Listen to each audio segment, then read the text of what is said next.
안녕하세요. 두유로운 리서치 도우리입니다.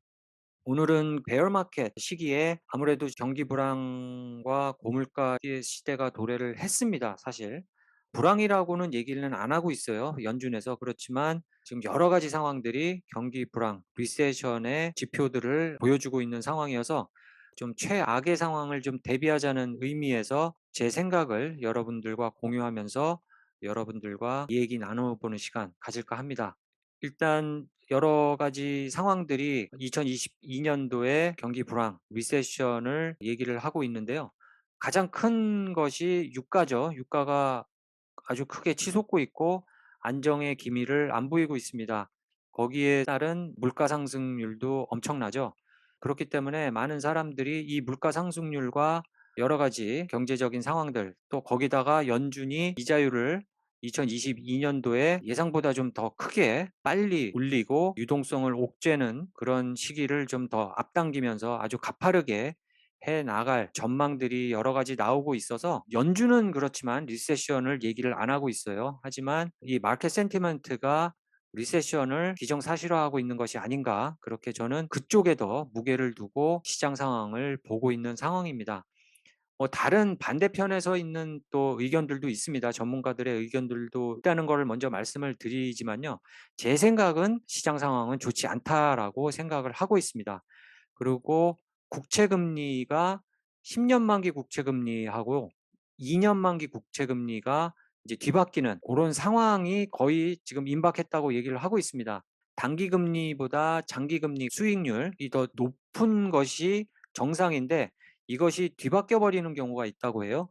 그 경우에 항상 리세션이 도래했다고 얘기를 하고 있습니다. 리세션이 도래하면 이 리세션이 얼마나 갈지는 아무도 예측은 못하죠. 1년, 2년이 갈 수도 있고요. 짧게는 3개월에 리세션이 끝날 수도 있다고 하는데요. 일단 이 리세션 동안에 장기 투자자들은 오히려 많은 종목들, 본인이 유심히 봐왔던 종목들을 좀 여유롭게 추매하는 그런 기간이 될 수도 있다는 것도 어드밴티지가 될 수 있습니다. 무조건 팔고 나갔다가 다시 들어오시는 분들도 계세요. 그런 것은 제가 볼 때는 그게 너무 스트레스일 것 같고 마켓을 타이밍한다는 자체가 불가능할 것 같습니다. 그래서 손해가 나더라도 일단은 갖고 있다가 어느 정도 계속 리서치를 해왔던 그런 주식들을 달러 코스트 에버리징하는 물타기를 한다고 하죠. 계속 단가를 낮추기 위해서 떨어지는 국면에서 조금씩 매수하는 그런 시기가 되는 것이 어떤 베어마켓이 아닌가. 지금 인플레이션 때문에 현금의 가치가 계속 떨어지고 있기 때문에요. 이 현금을 또 많이 보유할 수가 없는 상황에서 그렇다고 또 현금을 무조건 다 스탁마켓에 넣을 수도 없는 상황이지 않습니까? 그래서 제가 한 가지 바라는 것은 저는 지금 부동산을 갖고 있지가 않기 때문에 부동산을 갖는 것이 목표예요. 저의 상황은 주식시장에 너무 제 돈이 들어가 있다라고 생각을 하고 있습니다.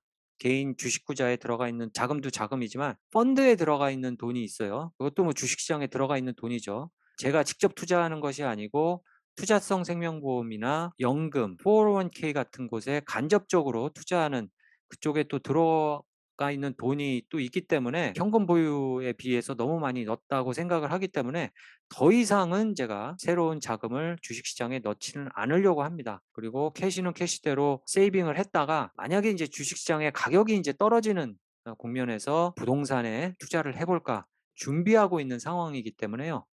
하우징 마켓도 이제 하향 국면이 올 것이다라는 그런 관측이 좀 많습니다.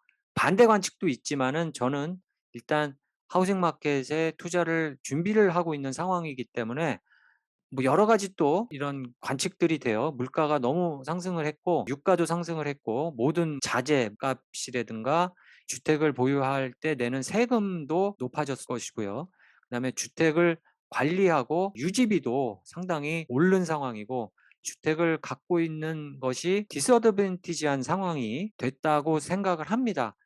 부동산에 투자하는 투자자들이나 개인들이 아무래도 단기에 매매를 하기 때문에 변동이자를 많이 쓰죠. 변동이자가 일단 더 싸니까요. 그렇지만 이제 이자율이 계속 올라가면서 변동이자가 이제 올라가게 되면 매도 물량이 상당히 늘어날 것으로 생각을 하고 있습니다.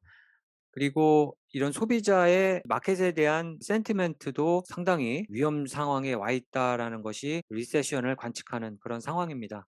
그리고 4월 달에 또 3월 달 그 물가 상승률이 발표가 되는데요. 물가가 잡히지 않고 더 오를 것으로 예상은 하고 있어요. 그렇지만 그 오르는 정도가 상당히 예상을 뛰어넘게 되면 또 주식시장에 한번 또 타격이 더 있을 것 같습니다. 이번에 4월 달에 발표할 CPI 지수에는 아마 3월 달에 급등한 유가 지수가 반영될 거기 때문에 크게 물가 종합 지수가 오를 것으로 예상을 하고 있어요. 이 물가 상승률이 발표가 된 이후에 아마 연준에서 이자율을 더 빨리 올리고 더 많이 올리겠다는 발표가 있을 가능성이 충분히 있어 보입니다. 그렇게 되면 깜짝 반등을 한 주식시장이 다시 내려앉을 수도 있는 그런 가능성이 있기 때문에 일단 기다려보는 쪽으로 가닥을 잡고 있습니다. 보고 있는 주식이 치솟는다 그래서 들어가는 우를 범하지 않으려고 합니다. 주식을 전량 매도를 한 것이 아니기 때문에 다시 떨어지지 않고 계속 올라간다면야 저도 좋지만 그래도 지금 올라가는 국면에서는 주식 매수를 섣불리 하지 않을 생각입니다.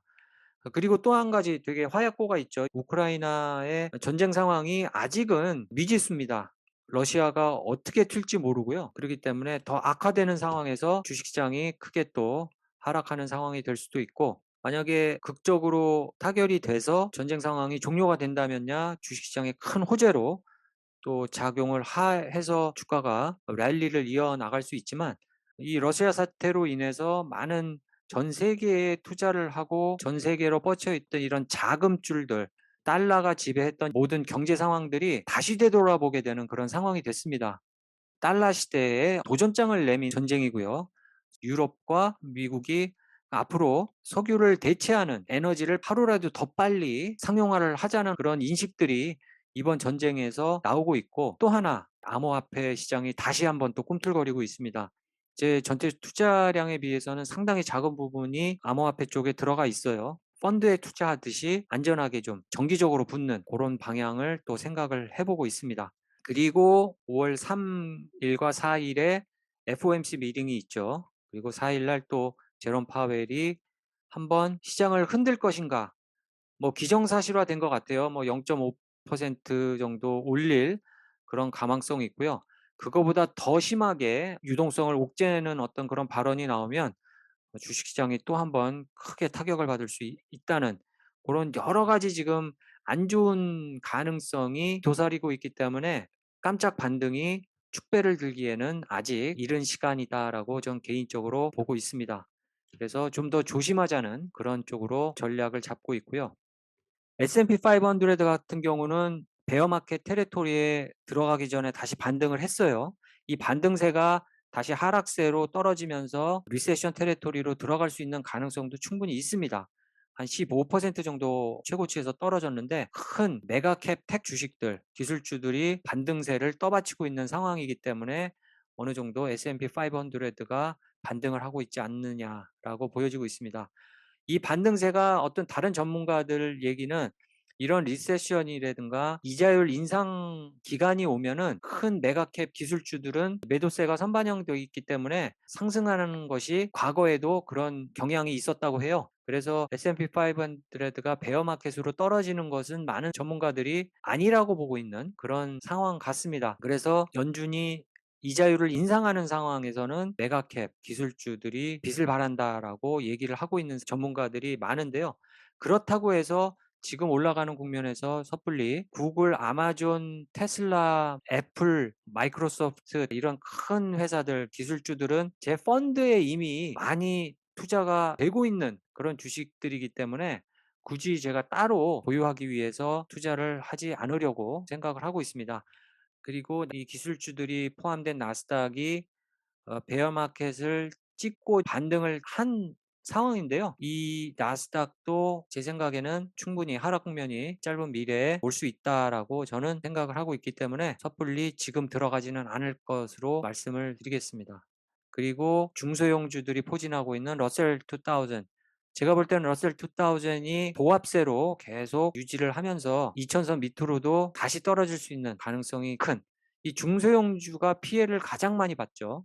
지금 이자율 상승이 더 가파르게 올라가면 이 중소형주들은 자금난을 겪게 됩니다. 그래서 상당히 흔들릴 가능성이 크고요. 일단 주식시장이 보합세로 가게 되면 돈을 잃습니다. 주식시장에서 수익을 내는 확률은 50대 50이 아니고요. 30%만이 수익을 낼 수 있는 그런 구조다라고 저는 생각을 합니다. 여러 가지 안 좋은 상황들이 이 시장에 많기 때문에 현금 자산을 늘려가고 부동산에 투자를 기대를 해 보고 있습니다. 여러 가지 투자 전략이 개인별로 좀 다를 거라고 생각이 되는데요. 여러분들 고견 기다리면서 오늘 방송 마치겠습니다. 감사합니다.